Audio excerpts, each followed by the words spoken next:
Olá, estou aqui de novo e eu vou tentar ser o mais breve possível e o mais didático possível para apresentar possíveis soluções para a retomada econômica, da atividade econômica, propostas por Kalec, neste mesmo livro, num artigo que chama Mecanismos de Retomada de Recuperação Econômica, salvo engano. Então vamos lá. Então, a despeito dessa temática, a gente tem que fazer pelo menos um brevíssimo resumo sobre o que é a dinâmica econômica. Então, a gente vai considerar também nos slides seguintes uma situação de crise, ou seja, uma situação de a, a contração de demanda, ou seja, uma demanda arrefecida com poucas efetivações de gastos e poucas realizações de gastos, que é importante. Vai chegar um momento em que o nível de oferta, ou seja, o nível de produção de bens e serviços, o nível de utilização da capacidade instalada, ele vai chegar um momento em que vai se ajustar à demanda arrefecida, ou seja, o nível de utilização da capacidade instalada vai decrescer tanto que vai chegar um momento em que ele vai coincidir com a demanda que está arrefecida. E, novamente, a partir do momento que eles se encontram, vai estimular novamente a utilização da capacidade instalada do, do, do capital ocioso, vai incentivar a contratação de mão de obra, estimular novos investimentos, e vai elevar a demanda por bens de consumo dos trabalhadores, enfim, até que vai chegar um momento, novamente, em que vai haver insuficiência de demanda e vai começar o processo de estagnação e crise, onde vai haver um momento de questão de superacumulação, enfim. Aí já é um outro debate, né? A questão tipo de acumulação de capital, de princípio da demanda efetiva, enfim. Eu acho que não cabe aqui, mas esse é o resumo, basicamente. Então, a partir disso, basta então que a oferta coincida com a demanda arrefecida, ou seja, basta com que a oferta caia até um nível onde ela irá coincidir com a demanda para poder estimular a retomada do crescimento econômico, ou pode haver uma outra saída a não ser esse mecanismo de repetição, vamos dizer assim, de ciclo. Então a gente pode pensar em algumas outras saídas a partir dos escritos do Kalec. Então, as hipóteses simplificadoras, economia fechada sem governo, os departamentos são verticalmente integrados, os trabalhadores eles gastam o que ganham, os preços aqui eles vão ser rígidos também, só que com uma diferença do vídeo anterior, é que ao invés de só salários, eu vou considerar custos unitários. Ou seja, o que são os custos unitários? Eles são um conjunto de custos fixos e custos variáveis que são necessários para produzir uma unidade do bem em questão, de uma, de uma empresa qualquer, digamos assim. E o θ aqui é a margem de lucro dos capitalistas. E como é uma situação de crise, então está pressuposto que há pouca utilização da capacidade instalada e há um nível de desemprego considerável, razoavelmente alto. Então, a primeira saída que eu vou apresentar aqui no vídeo, e vai ser a única, porque eu quero debater as demais e tentar argumentar alguma coisa nesse sentido em próximos vídeos. A primeira saída vai ser pelo lado da oferta, que se refere às inovações tecnológicas. Então, a gente vai supor que numa situação de crise há uma inovação tecnológica que barateia os preços dos insumos das empresas. Só que das empresas pioneiras, porque a partir do momento que as inovações tecnológicas elas são generalizadas na economia como um todo, não faz sentido ganho de custos, porque todas as empresas, os departamentos em geral, elas vão ter a mesma técnica de redução de custos, então acaba que nenhuma vai se sobressair, né? nisso. Então, por isso que quem que vai ganhar nesse barateamento de custos vai ser as primeiras empresas que vão adotar essa, essa nova técnica. Então, se a gente considera que o preço é dessa fórmula, e se há uma queda do nível de custos unitários, sem rebaixamento de salários, que é muito importante, os capitalistas elevarão seu markup. Ou seja, se C cai, o markup deve subir para que os preços fiquem estáveis. Isso aqui pode ser encontrado no livro 3 do Capital, do Marx, onde que ele fala de contratendências à lei tendencial da queda da taxa de lucro. E ele aponta uma dessas contratendências, de 6 que ele aponta no livro. Ele fala a respeito de inovações tecnológicas que barateiam os preços dos insumos das empresas pioneiras. Isso aí fica uma dica aí para quem tiver interesse de pesquisar. Não cabe aqui no vídeo explicar isso. E o Kalec fala uma coisa importante, que ele propõe essa política sem rebaixamento de salários, como foi no vídeo anterior. E ele propõe também uma coisa muito interessante, que é a criação do poder de compra por parte dos bancos. Isso é o famoso crédito. Ou uma política monetária mais expansionista do que estava tendo. Isso é importante porque pode-se pensar até na questão do Brasil de hoje, de poder criar poder de compra que não existe na economia de forma a ser uma espécie de gatilho na retomada do crescimento econômico. Então tá, com esse crédito, as empresas vão começar a investir novamente, vai haver contratação de trabalhadores para o departamento 1.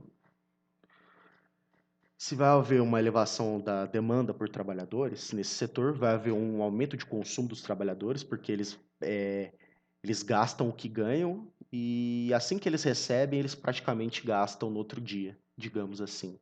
Ou seja, o lag temporal é muito curto, se comparado com com o consumo dos capitalistas, por exemplo. Bom, se aumenta o consumo dos trabalhadores, vai haver um aumento de demanda por trabalhadores no departamento 3, que é o departamento de bens de consumo dos trabalhadores. Vai aumentar o consumo novamente, vai aumentar os lucros dos capitalistas no setor 3, um efeito cumulativo. E não haverá, a princípio, pressão inflacionária. Por que não vai haver pressão inflacionária, pelo menos no curtíssimo prazo? Pois os trabalhadores contratados, eles irão utilizar a capacidade ociosa. Então não vai haver uma pressão inflacionária. Evidentemente, a gente considerou que os preços são rígidos, mas mesmo que talvez eles não fossem tão rígidos assim, a variação de preços seria relativamente pequena, por conta de que os trabalhadores contratados eles iriam ocupar as instalações ociosas, por assim dizer. Num primeiro momento, evidentemente. Então, eu fiz um pequeno exemplo aqui da cadeia de acontecimentos.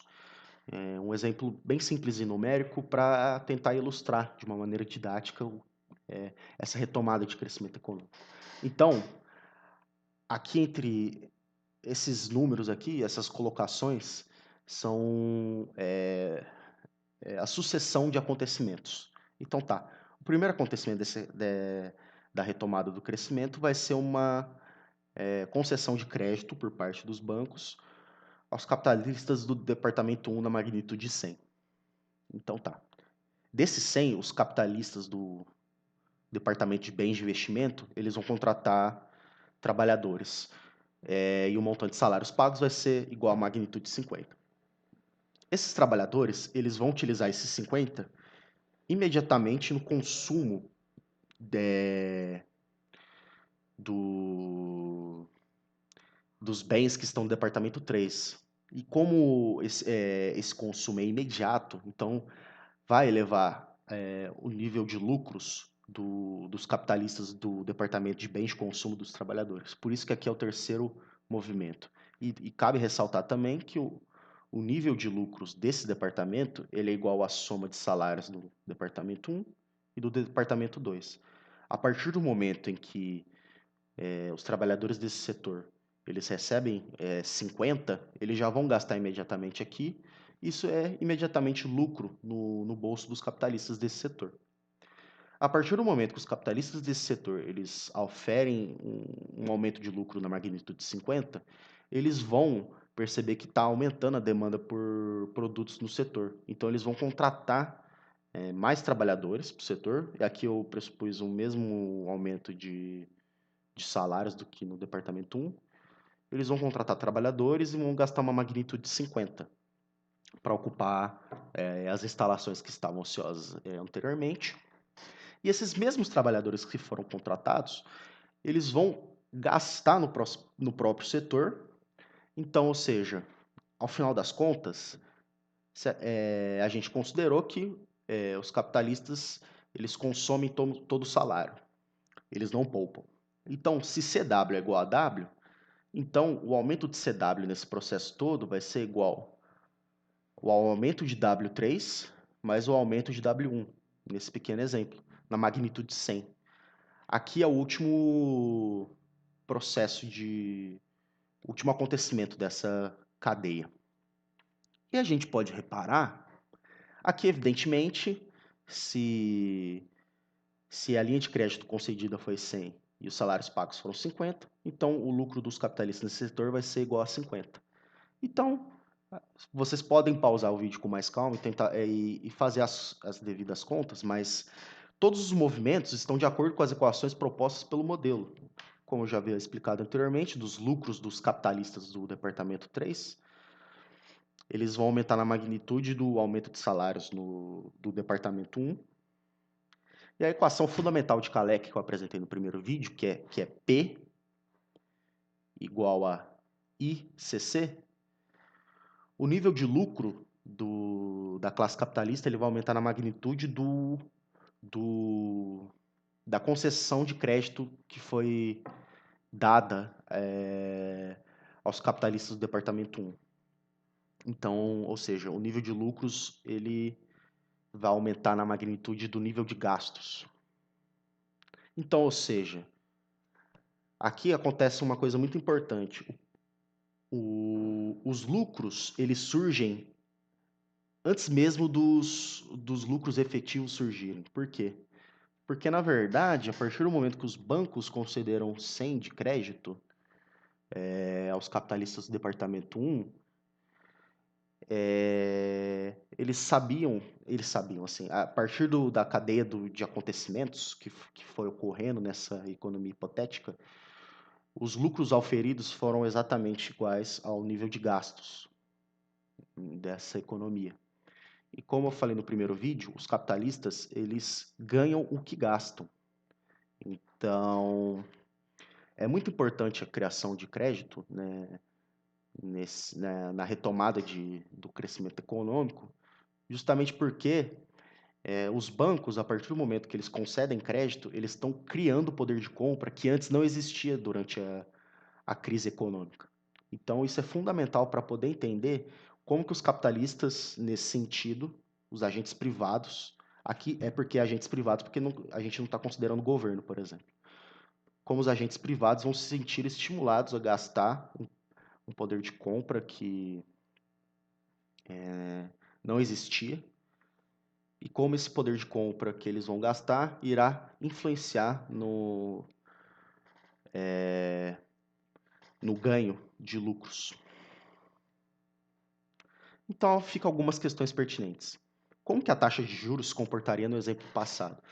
Então, a partir do momento que se concede crédito, você está barateando o investimento. Então, a tendência é que a oferta de moeda cresça.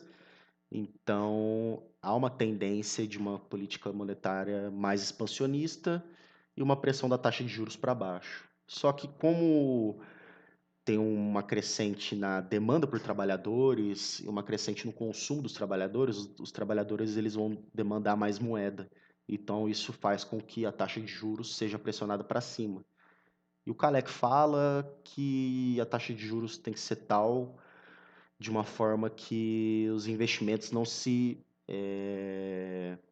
sintam ameaçados pela pela elevada taxa de juros que pode ocorrer a partir da maior demanda por moeda.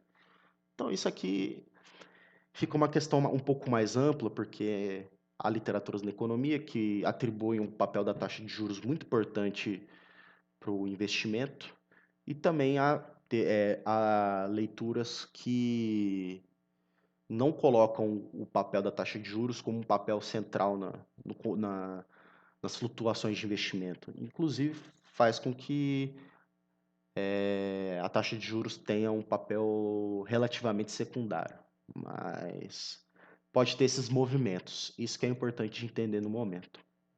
Então tá. Caso o setor privado não dê conta do processo, o Estado daria, ou seja, o nível de gastos do governo poderia fazer essa retomada econômica? E se o Estado pode ser uma saída para a insuficiência de demanda e pode ser um mecanismo para a retomada de crescimento econômico, por que que a insuficiência de demanda persiste no capitalismo? Aí a gente pode entrar nos aspectos políticos do pleno emprego. Então, principalmente esses dois assuntos, eles vão ser discutidos ao longo dos próximos vídeos. Eu espero que gostem e muito obrigado. Até o próximo.